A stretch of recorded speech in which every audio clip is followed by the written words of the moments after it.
जय हिंद दोस्तों, कैसे हैं आप लोग। उम्मीद करते हैं अच्छे होंगे और एग्ज़ाम की तैयारी में जुटे होंगे। दोस्तों आज हम आप लोगों के लिए सीटेट एग्ज़ाम जुलाई 2024 के सिलेबस के अकॉर्डिंग एक बहुत ही महत्वपूर्ण टॉपिक सामाजिक अध्ययन का टॉपिक नंबर 5 जिसका नाम है शुरुआती राज्य यानी ईयरली स्टेटस। ठीक है, तो इससे जितने भी आईएमपी ठीक है जितने भी आईएमपी एमसीक्यूज क्वेश्चंस बन सकते हैं उन सभी को हमने बनाया है। ठीक है, और वो सभी क्वेश्चंस आपके सीटेट एग्ज़ाम के हिसाब से काफ़ी ज़्यादा इम्पोर्टेंट हैं। ठीक है, यह सीटेट पेपर सेकंड का सब्जेक्ट था सामाजिक अध्ययन। इसका महत्वपूर्ण टॉपिक नंबर 5 शुरुआती राज्य। इससे जितने भी आईएमपी क्वेश्चन बन सकते थे उन सभी को हमने इस वीडियो में कवर किया है। तो प्लीज़ वीडियो को शुरू से लेकर अंत तक ज़रूर देखिएगा और अगर वीडियो पसंद आए तो वीडियो को लाइक और दोस्तों में शेयर ज़रूर करिएगा। तो चलिए दोस्तों, बिना किसी देरी के वीडियो को स्टार्ट करते हैं और देखते हैं जो सामाजिक अध्ययन का एक बहुत ही महत्वपूर्ण पार्ट इतिहास है। इससे जितने भी टॉपिक हैं आपके एग्ज़ाम में आने वाले, यहाँ पे देख सकते हैं इतिहास का सिलेबस है। ठीक है, और इन सभी सिलेबस के अकॉर्डिंग ही हम इस समय जो है आप लोगों के लिए टॉपिक वाइज जितने भी टॉपिक हैं उन सभी टॉपिकों के एमसीक्यूज क्वेश्चंस का वीडियो लेकर उपस्थित होता हूँ। अभी तक हमने कब, कहाँ और कैसे इसका वीडियो बना दिया है, शुरुआती समाज का भी बना दिया है। ठीक है, शुरुआती किसान चरवाहे पहले शहर, और आज हम देखने वाले हैं जो है तो शुरुआती राज्य। ठीक है, आज इस टॉपिक से जितने भी एमसीक्यूज क्वेश्चन बनेंगे उन सभी को हम इस वीडियो में कवर करेंगे। तो अभी तक अगर आप लोगों ने इन सभी टॉपिकों की वीडियो नहीं देखी है तो प्लीज़ उन सभी टॉपिकों की वीडियो अवश्य देखें, क्योंकि आपके सीटेट एग्ज़ाम के हिसाब से ये टॉपिक काफ़ी ज़्यादा इम्पोर्टेंट है। ठीक है, इन सभी वीडियो की लिंक हम अपने इस वीडियो के डिस्क्रिप्शन पर दे दूंगा, जहां से आप जाकर उन्हें अच्छे से वॉच कर सकते हैं। ठीक है, तो चलिए दोस्तों, बिना किसी देरी के वीडियो को स्टार्ट करते हैं। हमारा पहला प्रश्न है, मगध साम्राज्य की जो है तो आरंभिक राजधानी निम्न में से कौन सी थी। ठीक है, जो मगध राज्य था उसकी आरंभिक राजधानी कौन सी थी। हमें ऑप्शन मिल रहे हैं, गिरिब्रिज है, पाटलिपुत्र है, श्रीवस्ती है, कौशाम्बी है। ठीक है, तो इसका जो ये गिरिब्रिज है पहला नंबर वाला ऑप्शन ये सही हो जाता है। मगध राज्य की आरंभिक जो राजधानी थी वो गिरिब्रिज थी। ठीक है, उसके बाद हमारा अगला क्वेश्चन है कि निम्न में से किस शासक ने अपने राज्यवैध जीविका के अवंती नरेश चंड प्रदोत्त के राज्य में से चिकित्सार्थ भेजा था। ठीक है, तो ऑप्शन है अजातशत्रु है, उदयन है, बिंबिसार है, कालाशोक है।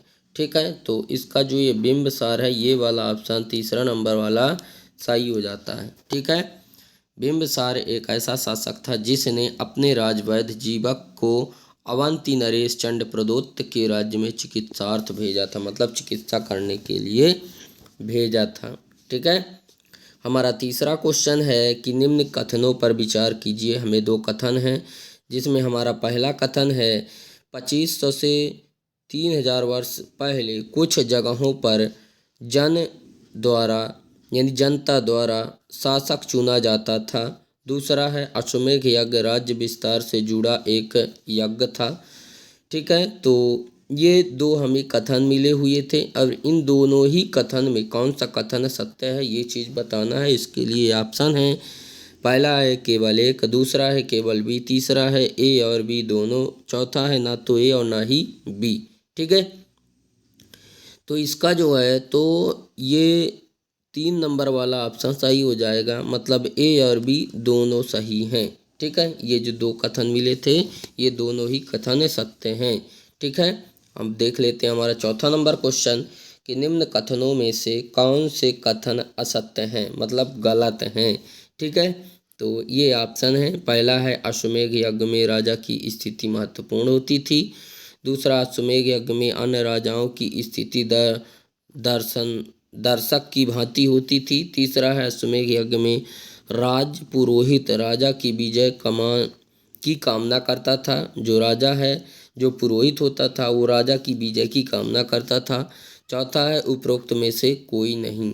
ठीक है, तो इसका जो है तो चौथा नंबर वाला ऑप्शन सही हो जाता है, उपरोक्त में से कोई नहीं। ये जो कथन दिए गए हैं, ये सारे कथन जो है तो गलत हैं। ठीक है, क्योंकि इनमें से कोई भी कथन नहीं है। ठीक है, उसके बाद देख लेते हैं अगला क्वेश्चन। हमारा 5वां नंबर क्वेश्चन है कि जनपद के संदर्भ में निम्न कथनों पर विचार कीजिए।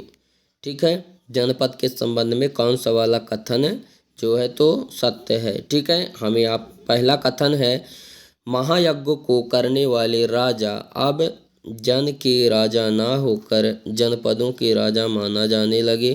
ठीक है, दूसरा कथन है जनपद का शाब्दिक अर्थ जन के बसने की जगह से होता था।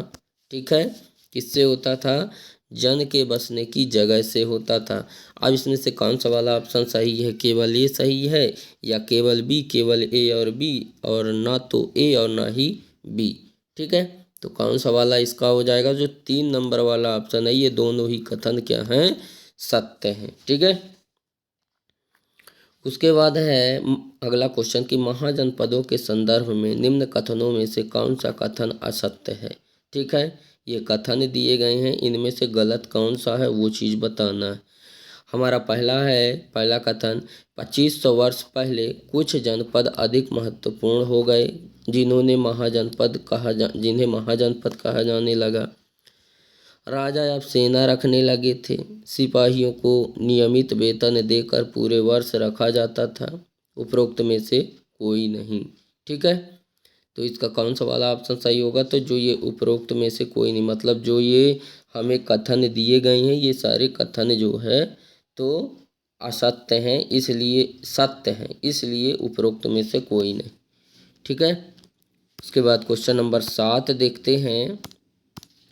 महाजनपद काल में प्रायः उपज का 1/6वां हिस्सा कर के रूप में निर्धारित किया जाता था, जिसे क्या कहा जाता था? कर, हिस्सा, भाग या उपहार क्या कहा जाता था? तो इसमें जो है तो बी नंबर वाला ऑप्शन यानी 2 नंबर वाला हो जाएगा कि उन्हें भाग कहा जाता था। ठीक है, 8वां क्वेश्चन है कि निम्न में से किस महाजनपद में गणतंत्र की शासन व्यवस्था थी?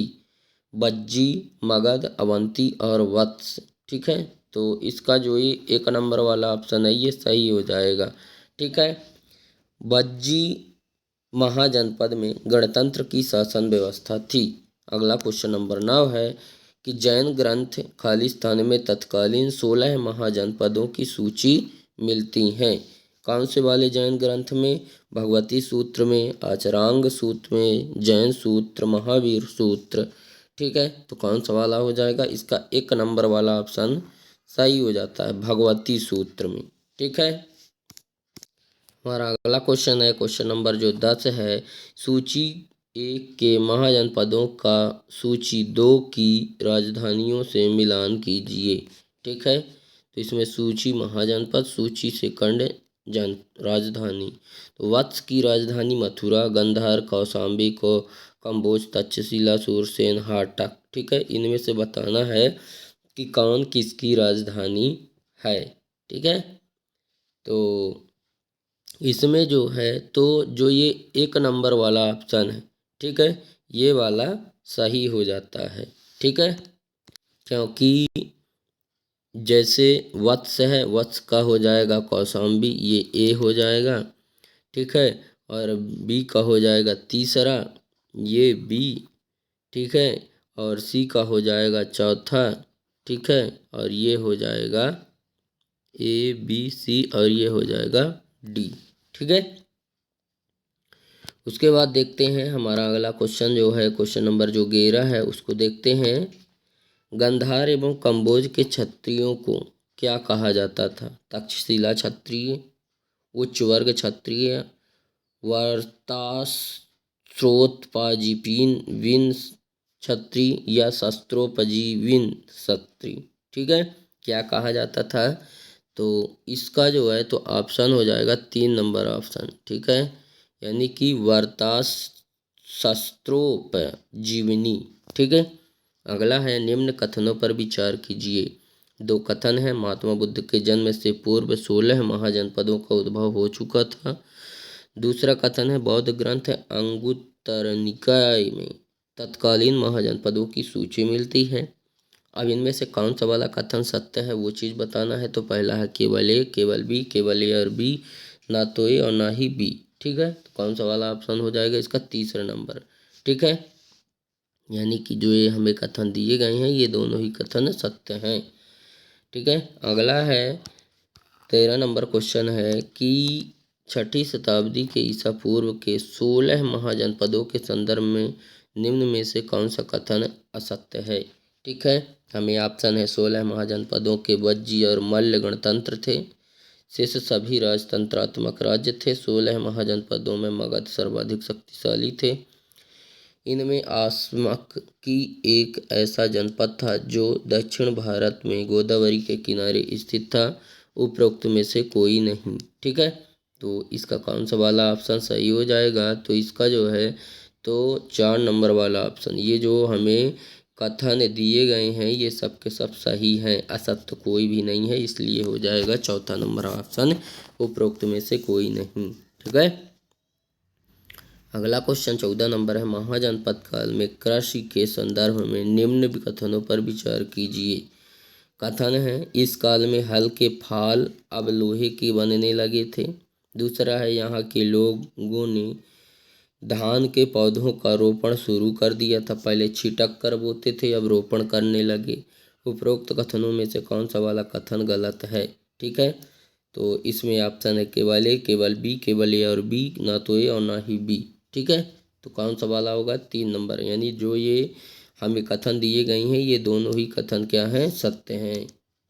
क्वेश्चन नंबर 15 है, मगध के संदर्भ में निम्न में से कौन सा कथन असत्य है, ठीक है। ऑप्शन है गंगा और सोन जैसी नदियाँ मगध से होकर बहती थी, ठीक है। दूसरा है, मगध में 2 बहुत शक्तिशाली शासक बिंबिसार व अजातशत्रु थे, ठीक है। कौन कौन से? बिंबिसार और अजातशत्रु। अगला है, बिहार में राजगृह कई सालों तक मगध की राजधानी रही थी, उपरोक्त में से कोई नहीं, ठीक है। तो इसका जो है तो उपरोक्त में से कोई नहीं, 4 नंबर वाला ऑप्शन सही हो जाता है, ठीक है। क्योंकि इसमें जितने भी हमें दिए गए हैं ऑप्शन वो सारे के सारे ऑप्शन सही हैं, गलत नहीं है कोई भी, इसीलिए इसका ऑप्शन हो जाएगा सही, उपरोक्त में से कोई नहीं। अगला क्वेश्चन है कि मल्ल महाजनपद की राजधानी कहाँ स्थित थी? कुशीनगर में, मथुरा में, उज्जैनी में, चंपा में, कहाँ थी, ठीक है। तो इसका जो है तो 1 नंबर वाला ऑप्शन सही हो जाएगा, कुशीनगर में, ठीक है। महाजनपद की राजधानी कहाँ स्थित थी? कुशीनगर में। अगला 17 नंबर क्वेश्चन है कि महाजनपद काल में राजा कृषकों से उनकी उपज का कितना हिस्सा वसूला करता था, ठीक है। 1/2, 1/6, 1/8, 1/16। कौन सा वाला हिस्सा उससे लेते थे? तो इसका 1/6 हिस्सा जो है वो ले लेते थे, 2 नंबर वाला ऑप्शन इसका सही है, ठीक है। उसके बाद कुछ IMP क्वेश्चन हैं, इनको देख लेते हैं, जो कि कुछ विगत वर्षों में पूछे गए प्रश्न हैं। हमारा 18 नंबर प्रश्न है कि ज़्यादातर महाजनपदों की मजबूत किलेबंदी थी क्योंकि इसमें ऑप्शन है, वह इनकी समृद्धि और शक्ति के को प्रदर्शित करती थी, शासकों को आक्रमण का भय था और वे स्वयं रक्षा को सुनिश्चित करना चाहते थे। ये उनके समृद्धि योद्धा परंपराओं के प्रतीक थे। इनके आसपास लकड़ी, ईंटों, पत्थरों की उपलब्धि थी, ठीक है। कौन सा वाला ऑप्शन हो जाएगा इसमें? तो 2 नंबर वाला ऑप्शन इसका सही हो जाता है। शासकों को आक्रमण का भय था और वे अपने स्वयं की रक्षा को सुनिश्चित करना चाहते थे। और अगला क्वेश्चन है 19 नंबर की, किस काल में कर प्रथा का विशिष्ट महत्व था, ठीक है। महाजनपद का, गुप्त का, हड़प्पा सभ्यता, वैदिक काल, ठीक है। तो किस काल में कर प्रथा का विशिष्ट महत्व था? तो इसमें हो जाएगा जो है तो महाजनपद काल में कर व्यवस्था का कर प्रथा का बहुत महत्वपूर्ण योगदान रहता था। ठीक है, उसके बाद देख लेते हैं हमारा जो है तो 20 नंबर क्वेश्चन है, निम्नलिखित में से कौन सा क्षेत्र प्राचीन काल में मगध के नाम से जाना जाता था। ये क्वेश्चन सीटेट एग्जाम में 2014 में आया हुआ था। इसमें ऑप्शन है गंगा का दक्षिणी क्षेत्र, गंगा तथा यमुना के मध्य का क्षेत्र, गंगा का उत्तरी क्षेत्र, यमुना तथा चंबल के मध्य का क्षेत्र। ठीक है, तो इसका जो है तो 1 नंबर वाला ऑप्शन सही हो जा रहा है। ठीक है, गंगा का दक्षिणी क्षेत्र प्राचीन काल में मगध के नाम से जाना जाता था। हमारा 21 नंबर क्वेश्चन है कि 6ठी शताब्दी ईसा पूर्व में मगध महाजनपद के पहले शासक थे। ठीक है, इसमें प्रसेनजित थे, बिंबिसार, अजातशत्रु, महावीर कौन थे। ठीक है, तो बिंबिसार जो हैं ये मगध महाजनपद के पहले शासक थे। कब? 6ठी शताब्दी ईसा पूर्व में।